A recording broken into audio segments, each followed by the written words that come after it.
मंडळी, सध्या पुण्यात खूपच मस्त पावसाचं वातावरण झालंय. मग काय, नवऱ्याला झाली बाहेरची वडापाव खाण्याची इच्छा. त्याला म्हणलं, थांब, बाहेरचा वडापाव नको, मी तुझ्यासाठी छान अशी मस्त गरमागरम कुरकुरीत खेकडा भजी बनवून देते.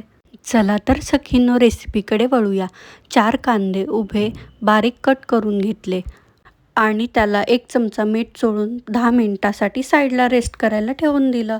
त्या कांद्यांना छान असं पाणी सुटलं होतं. 1 चमचा ओवा हातावर चोळून टाकला आणि त्यात हळद पावडर, तांबडं तिखट, धने पावडर, थोडीशी कट करून कोथिंबीर टाकली. तुम्हाला जर तिखट आवडत असेल तर तुम्ही बारीक मिरची कट करून टाकू शकता.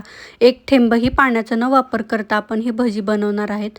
तर कांद्याला पाणी सुटलं होतं, त्यातच 4-5 चमचे मी बेसनचे टाकले आणि त्याच सुटलेल्या पाण्यामध्ये हे पीठ छान मळून घेतलं आणि स्टार्टिंगला आधी मी मिरच्या तळून घेतल्या आणि त्याला मीठ लावून घेतलं. त्याच तेलामध्ये हे भजी आपल्याला सोडून घ्यायचे आहेत.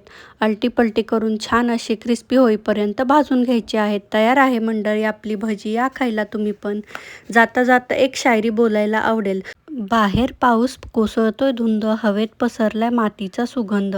अशात चहाचा कप हातात हवा आणि सोबत कांदा भजीचा आस्वाद हवा. बाय.